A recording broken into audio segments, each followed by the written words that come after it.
Hey, I'd like to welcome you to another episode of Mission Matters. My name is Adam Torres, and if you'd like to be a guest in the show, just head on over to missionmatters.com and click on Be Our Guest to apply.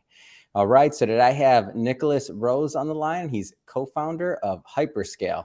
Nick, welcome to the show. Thanks for having me, Adam.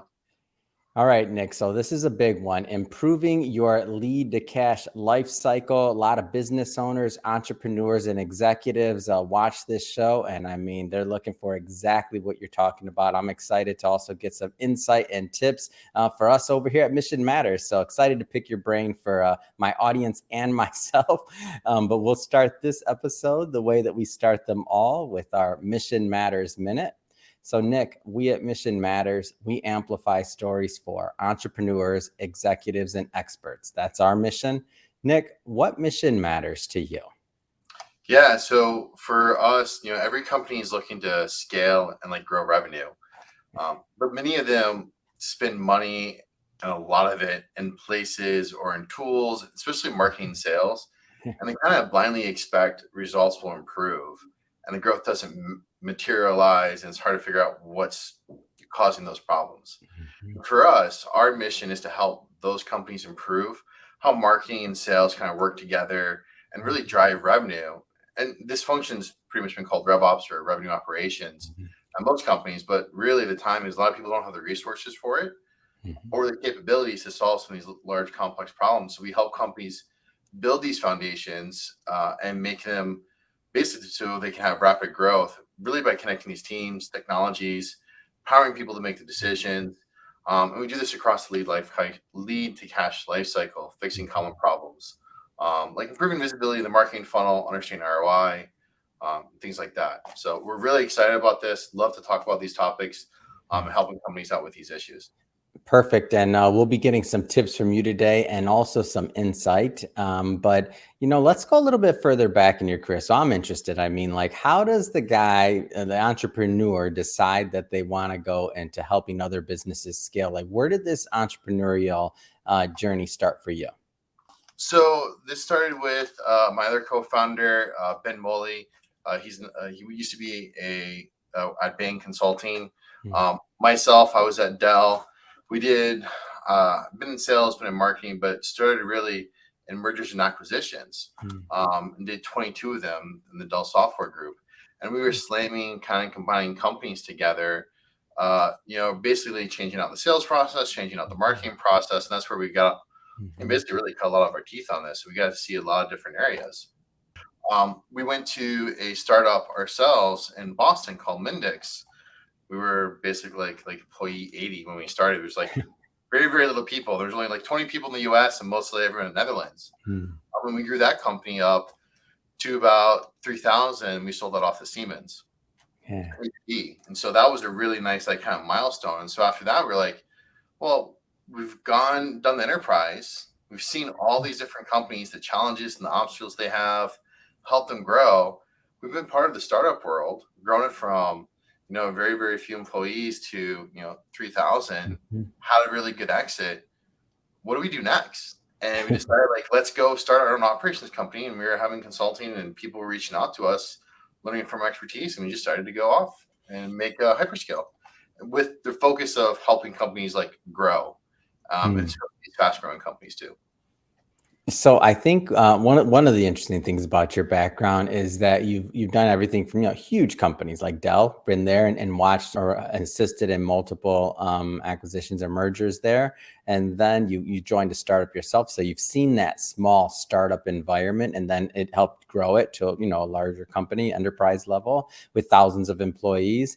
And then you transitioned kind of after you already had your footing in the industry and saw maybe what worked and what didn't. I guess, the first thing that comes to mind is, do certain themes or obstacles tend to arise for businesses as they go through these challenges? And I'll tell you briefly the reason why I asked this question. Sometimes as business owners, when we're sitting in our business and sitting in the chair every day, we feel like everything's unique. Like, no, this is not our business. Our business is this or that. And I fell into that trap when I first started as an entrepreneur, by the way. So I'll pick on myself before you answer the question. But do certain themes tend to arise over and over again that you see? Yeah, definitely, Adam. There are certain themes that arise, in particular in certain industries, right? Yeah. So I will say, yes, not everyone is different, right? But there are Yeah, some changes in some certain industries, like a little bit. It's absolutely. different in SaaS than say like manufacturing. I Hmm. think the biggest thing is, you know, founders and CEOs will get stuck into kind of a pattern, which really happens, especially when kind of money was free in the market. They would put more money towards marketing sales. I'm going to hire more salespeople. I'm going to hire more marketing people, and we'll just brute force it our way out, right, so to speak, right? Yeah. Or the revenue will come there. They look at an Excel sheet or planning. I add 10 more people, I'm going to get $10 million of revenue. Hmm. That doesn't necessarily work because there's other problems within the business process or efficiency that stops it, and that could be the tools or the systems. And the problem is they don't realize that until the bottom's dropped or it's starting to drop, right? And then Hmm. it's a panic mode. And the problem, and the big part is the problem to fix their address that's already passed, right? And so they're gonna have to eat that more. Hmm. Maybe let's start with, I want to start pretty basic. So define the lead to cash life cycle. Let's start there. Yeah, so if you ever think you've been on the website, you Google, and you take a very simple example like a car dealership, right? Yeah. Where you're looking for an F-150 or something. You Google, look at reviews, you see a Hmm. nice form that says, "Hey, fill this out if you want to get this information." You fill it out, like that's your lead. That name or information has been captured. It's gone to a car dealership, and then Hmm. a sales guy would pick that up. That lead can turn into, and the sales guy is going to say, "Hey, if this is an opportunity, how's a conversation with you?" Hmm. Right. And then that's the part of the opportunity process that you come back and talk to the sales guy. Hmm. The cash process, when we go back, should be lead, opportunity, cash would be, all right, you close the deal, right? You've paid it, finance, whatever else. And then now the accounting department and the finance department needs to watch that transaction, make sure that transaction goes through, and that's the cash part, right?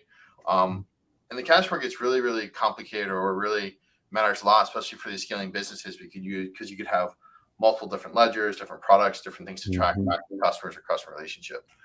So like it's a very easy way to describe it. That helps people, that's tangible for other people to understand. Yeah.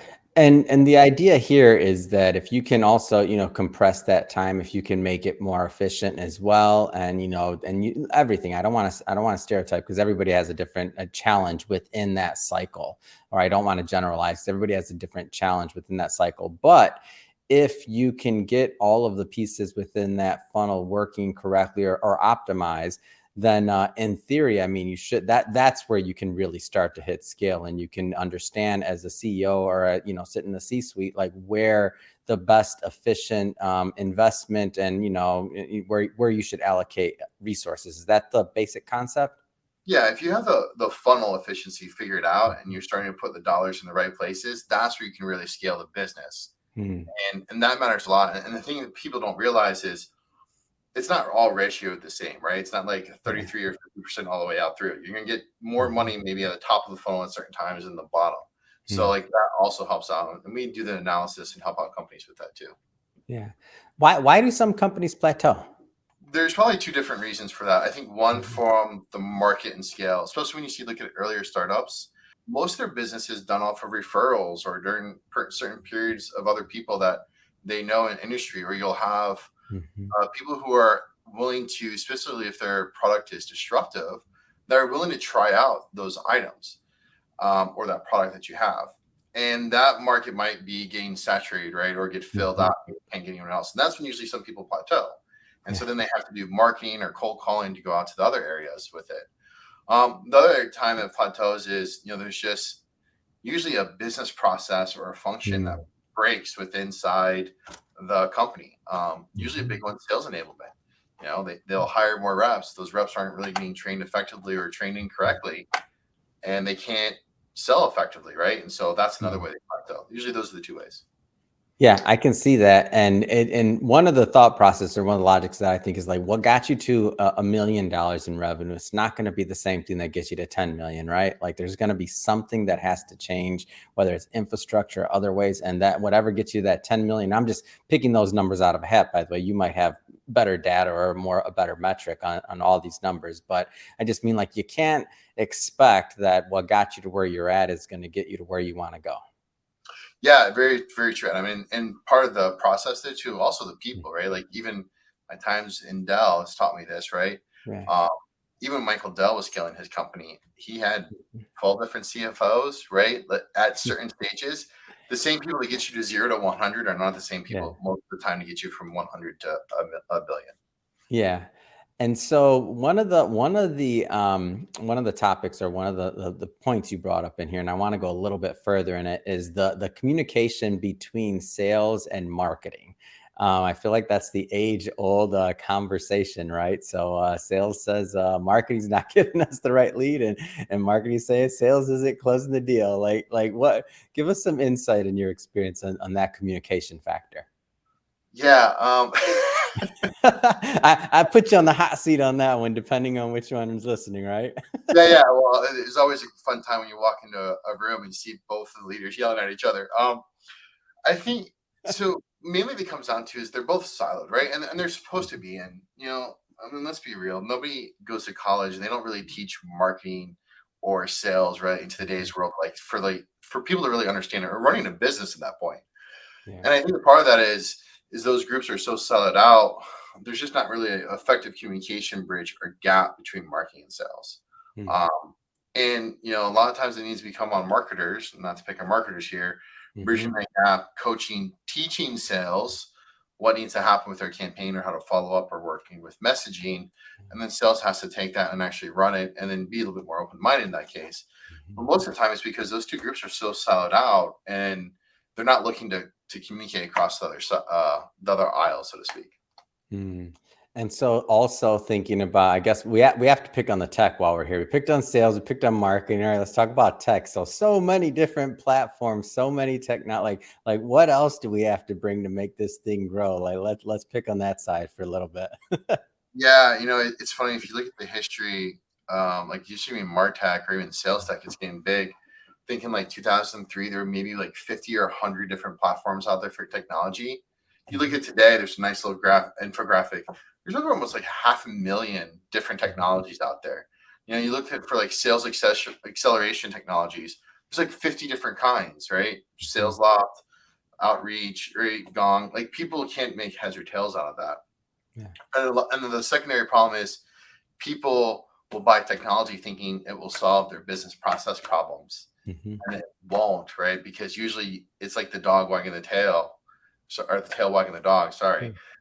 they need to figure out the business process before buying the right Mhm. platform. And that happens is people can buy the wrong technology too because they don't know what they need from a business process. So then sometimes they're stuck having the wrong technology for 2 or 3 years. We do help a Mhm. lot of people out with that also. So I wanna jump around a bit here. So let's go further into a hyperscale. So the actual firm. You told us a little bit, but I want to go further. So tell us a little bit more about exactly maybe what you do and the types of firms that you help, whether it's by revenue or whether it's by industry. But just to give us a flavor, because at the end of this, I'll give you the opportunity, of course, to leave contact information because I want people that make sense to definitely follow up and take you up on what you're doing. Yeah, so we really work with CEOs, CMOs, CROs, and private equity firms. Mhm. Um, I would say we probably work mostly from 100 to 150 employees. Mhm. Those are the companies that are getting ready to scale or wanting to move to the next step.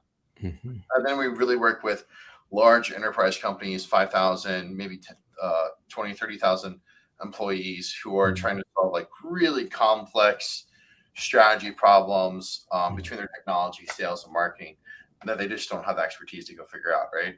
Yeah. So many people that have done like deduplication projects for like, how do they enter into Asia, right? Like, there's not a lot of people that Mhm. have that expertise. We do Mhm. have some of those. So those are the type of companies we work with and employees. We really focus more on, say, business to business companies. Mhm. We don't have expertise in consumers. We try to avoid away from that. But then we really focus on tech, PLG type product led growth companies, manufacturing, and really just fast growing companies at the end of the day. Yeah.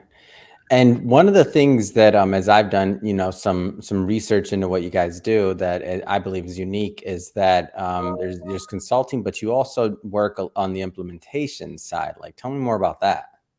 Yeah, so that's a really good point, Adam. A lot of companies will either do, all right, we're just going to do the implementation. So if we're doing Salesforce, we're just doing Salesforce. Mhm. We're not going to do the business process. Tell us what you're going to do. And then the other groups will do the consulting and strategy, but they won't help you implement it. So it'll be Mhm. a binder on your, bookcase says, hey, how to go do it, and then just sits there for years on end because you guys never can go do it. Yeah. We do both, right? We do the consulting and the strategy side, and we do the implementation, and that's really helpful because we can carry it always, Mhm. from cradle to grave. Mhm. Any stories you care to share, like just about, things that you've seen in the industry since you've been on this journey as an entrepreneur yourself? So anything that kind of sticks out? Yeah, I think the big one is for us would be, we help a lot of companies, especially on the private equity side, Mhm. because private equity companies will hire us, especially once they finish a deal with the company, and then Yeah. kind of get like, all right, let's get it back healthy and get it on the right road. We Mhm. help a lot of companies with basically what we call a marketing foundations piece, and there's a lot of Mhm. areas where people don't really know how to like measure their marketing spend. What are those Mhm. campaigns? And then really what it comes down to is they'll have a lot of good um, let's say campaigns or marketing ideas and execution Mhm. there, but it's getting lost, right? Because it goes to the sales reps or SDRs, so it's not getting followed up on. And so, Mhm. like, those are probably the biggest issues we tackle. Mhm. It's really fixing that funnel from lead to say opportunity creation, Mhm.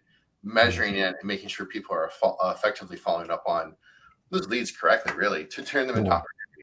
Yeah, no, it makes a lot of sense that you would work with private equity also, just because, or venture capital, because like they're dealing with a lot of different companies, and then when they hire somebody or when they want to scale something, like they want it to be done, they want to make sure there's a level of oversight there, and they're not day-to-day management. Since you work on both the consulting and the implementation side, it seems to me like you'd be in a unique position to be able to both speak the language, do, and have, that feedback loop, right? Yeah, and the thing is, since we've seen the large enterprise and the startups Yeah. too, there's a different level, let's say, maturity between like, the crawl, Mhm. walk, run. I hate to use that example, but it's really, really true. Yeah. Like there's 20 different ways to do some things. Sometimes Mhm. the more simplistic approach is the best way to go do it, but some people don't Mhm. know how to actually apply it or Mm. execute it back for the company in need. And so that's usually where we get brought in to do that, especially in the private equity side, because Mhm. they want to turn around. They don't need this 20-step sales process by any means. They need a Yeah. 4-day sales process. Let's go. Mhm. And they And need the so money.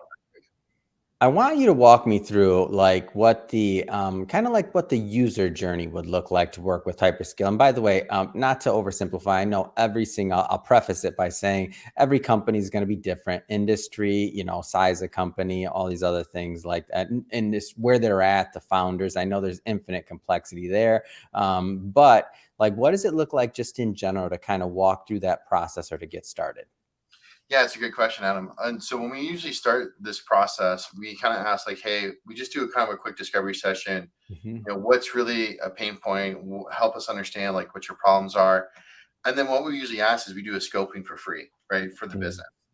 We look at the systems, we talk to the marketing exec or the sales exec, Hmm. usually an outreach, just try to get an idea of like what's going on. Hmm. And then we come back and say, hey, this is a suggestion or a strategy conversation.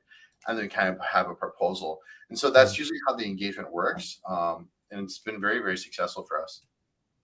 Yeah, it makes sense. I mean, if you're doing a thorough needs analysis, and the idea here, I believe I picked this up from what you said, is that you're not necessarily trying to fix or do everything at once, right? You're looking at, okay, what's the pain point, and then you're kind of evaluating like what makes sense in what order to tackle what at what time. Is that kind of what I'm getting here? Yeah, and I think the order of how you tackle things are really, really important, right? Yeah. People want to go, we handle forecasting, right, as an Mhm. example, but if they don't have the forecasting methodology, really, they really can't do Mhm. forecasting correctly, right? And there's a lot of problems with that. And we see people also trying to put technology in those places without Mhm. trying to get some of the basics covered too, right? Which compounds the problem also. Yeah. Layers on layers and legacy, Nick. Come on, unravel it, right? Yeah, there's definitely some tech debt in every place.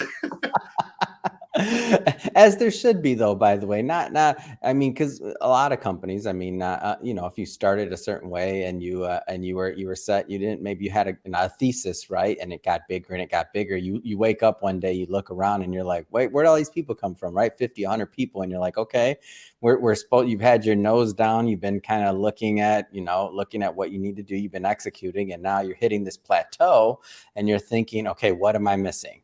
And you're not necessarily going to, in my opinion, many times you're not going to be able to figure that out just on your own or with your internal team. I believe, and I 100% am an advocate of looking for outside help, especially with specialty firms like yours, because one of the big differences here is that, if you're trying to solve that problem or that challenge within your company, okay, you're solving one problem. But if you're working with a team that's solving this problem or helping many, many companies with this, you also have the unique vantage point of learning experience from cross industry, cross sector, different sizes of companies, and then also track record. So to me, it's like you're hiring the specialist that's going to be able to come in and hopefully figure out some things with the assistance of your team, and then really allow that business to scale. Is that the gist? Yeah, it is. And I can't stress this enough. Some people feel like it's bad to go for outside help, especially when you're a young firm, right? Because like money can necessarily be tight. And I get that. And that can be okay. Yeah. But there's only so many people on the market who have skills and expertise that have also gone through like a scaling company. And most of the time, you're not going to have people on your bench or in your company that have gone through that. So you're going to have to learn the hard way, which means there's going to be impact to the business, or you can bring some outside help to help basically navigate, coach, or implement so that you don't have to hit, that wall in 6 months. You can avoid it, right? And I really, really stress that to a lot of CEOs that aren't necessarily thinking about that, right? Because, operations is very, very diverse and very, very specialized. And so like you can get a person who's good in like one or two things, but they're not going to be a Swiss Army knife that you're looking for to cover everything, right? It's just not, it's not reality.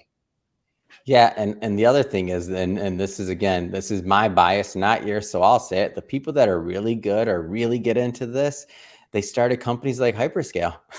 So they're not going to join your team as a full-time employee. Like, you guys are the ones that are out there doing it, and this is your sport. This is what you want to do. You want to get these big wins for companies. Like, so you know what I mean? In order to get somebody like yourself in your team, you have to hire outside help. There's no choice. Like, that's just the way it works. Architect, I worked with him for many, many years, right? He's at Accenture. He has these experiences solving these big problems. Yeah. And guess what? He wants to keep solving these big problems at other companies. Yeah. He's at a company, he's already completed it, right? He slayed the dragon.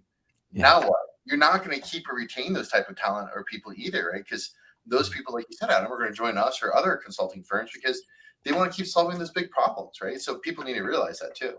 Yeah, it's a different personality type. It's a different feel, and I'm grateful for guys like you that are out there. I'm getting it done. Well, Nick, I have to say I learned a lot today, and I had a lot of fun on this episode. I just have to ask, what's next? I mean, what's next for you? What's next for Hyperscayle? I mean, we're growing. We've already hit, roughly around 20 employees. We're going to probably look to double our revenue already. We've already done that this year, so this has been great. So for us, we're just going to keep on expanding, and we're looking to hire great talent, great operations people that are looking. So if anyone's interested, come out and reach my emails, nick.rose@hyperscayle.com. Be more than happy to talk to people.